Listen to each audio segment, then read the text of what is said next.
Sa videong ito, ituturo ko sa inyo kung paano kukumputin ang makukuha nating maternity benefit kay SSS. Kaya tara, samahan nyo ko at panoorin natin ang video na to. Pero bago yan, sa mga hindi pa nakasubscribe sa akin, kayo na ang bahala. So para malaman natin kung magkano yung makukuha natin sa maternity benefit, so dapat alam natin yung qualifying period natin. So ano nga ba yung qualifying period? So ito yung table ng qualifying period natin. So dito yung month of contingency. So for example, January, February, or March 2025 ka manganganak, so dapat yung qualifying period mo is October 2023 hanggang September 2024. So dapat sa mga buwan na ito ay may hulog ka ng at least 3 months para qualified ka para sa maternity benefit. Pero kung October 2024 ka na pataas nagbayad, late payment na po yan at hindi na po yan kasali sa qualifying period. At same din dito guys, kung April, May, June, July, August, September, October, November, December yung estimated date of delivery ninyo, mache-check nyo naman po dito yung qualifying period ninyo. So ulitin ko, dapat sa qualifying period ninyo, dapat may at least 3 months kayong binayaran para qualified po kayo sa maternity benefit. So kaklaruhin ko lang po, 3 months pasok na po kayo sa qualifying period. Pero yung kukunin nila is 6 months. So for example, nabuo nyo pagbayad itong October 2023 hanggang September 2024, may bayad kayo niyan lahat, pero hindi magkakapareha yung bayad ninyo. Yung kukunin nila dyan is yung 6 na buwan na pinakamataas na binayad ninyo. So for example, kompleto kayo ng bayad guys, 12 months nakapagbayad kayo sa inyong qualifying period from October to September. So ito, example lang natin to, ito yung nabayad ninyo. Tapos si SSS, kukuha siya ng 6 na buwan na pinakamataas na hinulog ninyo. So ang kukunin niya dyan is yung October, November, February, May, June at September. Kasi ito ang mga buwan na may pinakamataas kayong hinulog. At sa mga nagtatanong, paano daw kung 6 na buwan lang yung binayaran nila? So, pag 6 na buwan guys, automatic na, yun na ang kukunin ni SSS. Kung 3 buwan lang, yung 3 buwan lang. Basta hindi bababa sa 3 buwan guys. For example, 2 buwan lang yung binayad ninyo, so hindi po kayo qualified sa maternity benefit. So ngayon ipapakita ko na sa inyo kung paano makukompute ito kasi may hulog na tayo sa ating qualifying period at nakuha na natin yung pinakamataas na hulog natin. So i-separate lang natin to guys, tanggalin natin yung pinakamababang hulog. So itong 6 na buwan yung may malaki tayong hulog. So 2,660, 28, 2,660, 2,660, 28 at 28. So kung nakuha na ninyo yung 6 na buwan na pinakamataas ninyong hulog, i-convert natin yan into monthly salary credit. Yes po, kasi may bracket po yan, yung monthly contribution natin, may bracket po yan sa monthly salary credit. So kailangan natin yung monthly salary credit para makompute natin yung maternity benefit natin. So magdedepende po yung conversion ng ating SSS contribution into monthly salary credit sa ating membership status. Kasi may employed dito, may voluntary, may kasambahay, may non-working spouse, may OFW. Pero itong ipapakita ko sa inyo is for voluntary and non-working spouse. I-check nyo na lang po sa Google yung para sa employed, OFW at kasambahay. I-zoom in natin guys, so i-check nyo yung mga kulay blue. So itong dito sa kanan, kung nakikita ninyo, ito yung monthly contribution natin. So for example, itong 2,800. So ito yung equivalent na monthly salary credit niya, 20,000 pesos. At meron din tayong monthly contribution na 2,660.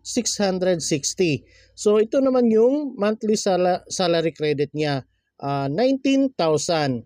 So, tandaan nyo po yan, 20,000 at 19,000 yung mga monthly salary credit ng ating monthly contribution. Basta ulitin ko, ito yung monthly contribution natin, tapos ito yung equivalent niya na monthly salary credit. So, dito tayo magbe-base sa pag-compute ng ating maternity benefit. So, bali ito na yung equivalent ng ating monthly salary credit. So yung October, November, February, May, June at September. So ito total na natin to. So yung total ng ating monthly salary credit is 117,000. So para makompute natin yan, so kailangan nating i-divide yan sa 180.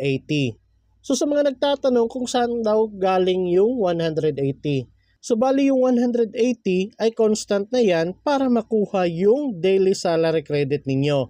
So magkano yung monthly salary credit na total ninyo, i-divide ninyo sa 180. So kagaya sa atin, 117,000, divide natin sa 180, so equals to 650.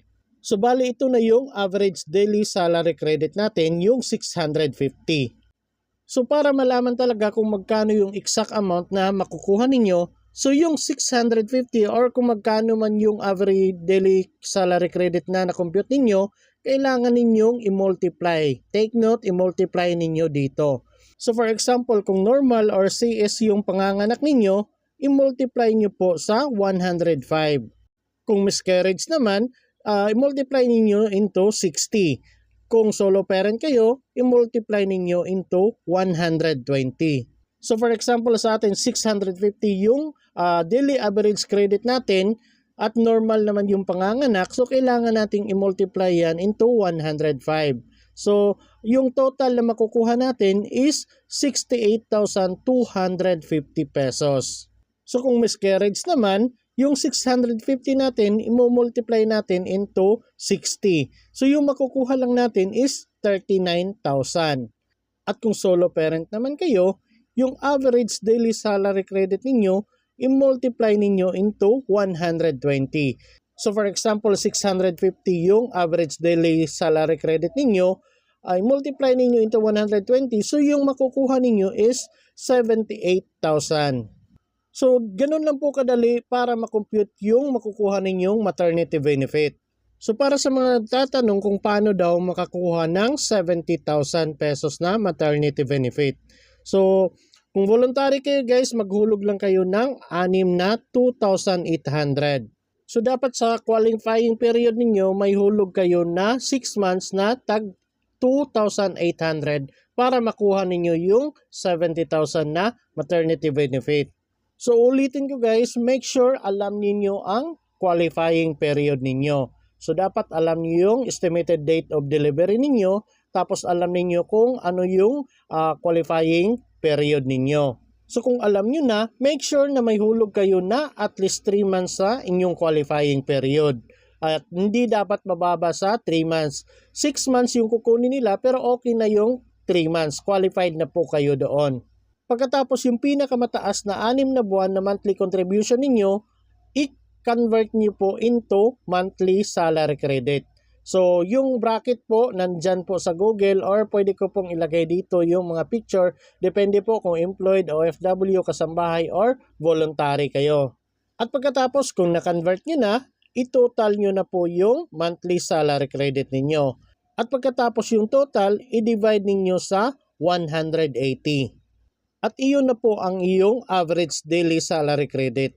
So, dito sa number of days claimed, sa kailangan ninyong i-divide kung ilang days, kung normal or CS, miscarriage or solo parent kayo, depende kung ano yung status ninyo.